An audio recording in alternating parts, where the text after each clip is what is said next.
Welcome back. Just before we get into the conversation, just like to correct that what we said earlier about the course of the traffic. We understand it's not the church. It's a collection of water on the road. So the vehicles are finding it difficult. They're not too sure which portion of the road is good and which one is bad. So trying to navigate through the collection of water is what's causing this traffic. In other words, bad road. Bad road. But I understand they're working. Yes, they're working. Okay, let's get into the conversation. We'll look at the state of the nation.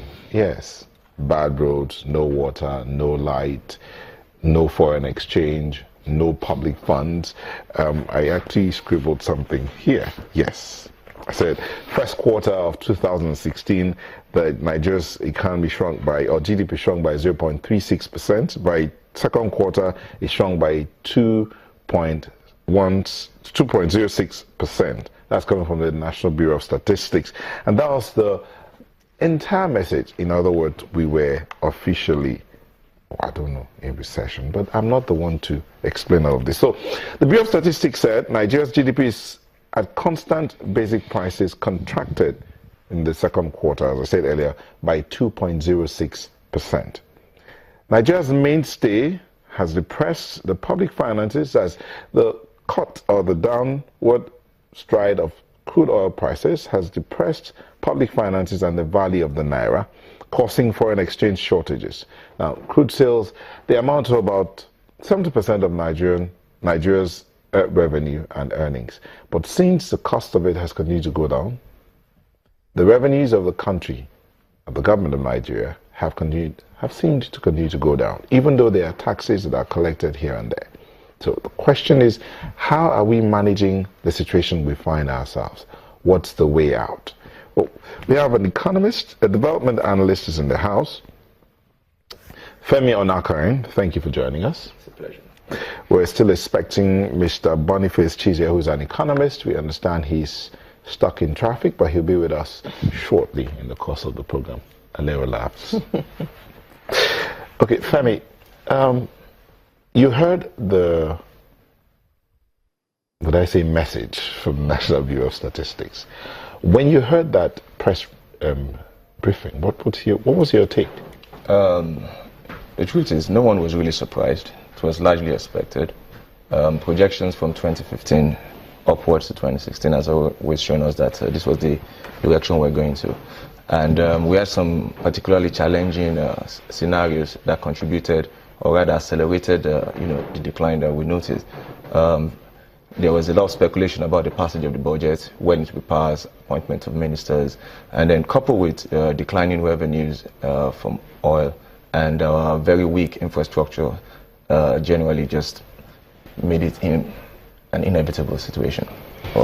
Now, a lot of all this that is happening hangs on our foreign exchange policy, because whether we like it or not, we are an import-dependent country. And even if we're going to start manufacturing, we still need to import some raw materials. This new policy, this foreign exchange policy that's affecting everything, do you think this policy is the right way for us to go? Or is there a better way we can handle it so that it doesn't affect our living and our livelihood so much? You've identified the principal issue. Now, the technical definition of recession, I'm sure by now pretty much every Nigerian is aware of what a recession means. I mean, a quick Google search is decline in economic activities over 2 consecutive quarters. And if you want to understand it and appreciate it properly, you look at the dynamics. What are the elements that make up the GDP? So you talk about consumption, investment, government spending, and the balance of trade. Now, in understanding these things, just like you mentioned, you talked about the CBN's forex, policy. While a lot of us feel that it is the right move, there's a lot of concern that maybe it came a bit too late in the game, when too many things had crystallized and created a big issue for us to get out of. In essence, the floating forex policy inadvertently complicated the situation that we found ourselves in. Also, the challenging part was the currency was not fully, effectively fully floated. So investors, investment being a part of the GDP, investors were wary because the initial concern that they had was that we had a fixed monetary policy, and it was not reflective of, the performance or ability of the naira. Now, when the CBN is perceived to have liberalized, but still keeping an eye on it, then it creates an issue for investors. So they are wary, they won't bring in the money, which creates further, demand. As a highly consumption-based economy, we are also limited by the fact that most of what we do is based on what comes in from outside. And interestingly, the balance of trade is projected to increase in the next, couple of quarters. And the reason is very funny. Is the fact that we'll have less forex to purchase imports, and then we'll have to export more, which means we'll have positive balance of trade, which is unprecedented. However, the cost of goods and cost of living is going to be terrible. Inflation is projected to become up to 22%. Right now it's about 17.1%. Looking at going towards, a lot of people had thought that with the passage of the budget, 6 trillion naira, a lot of people had thought that with that passage, there will be increased economic activity. But then they'd say the delay in the implementation by the government caused a lot of issues. You see, we need to avoid managing the economy using the media as proxy.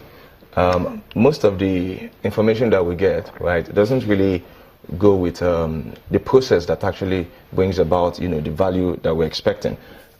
Because they passed the budget into law, release of funds is a different process entirely.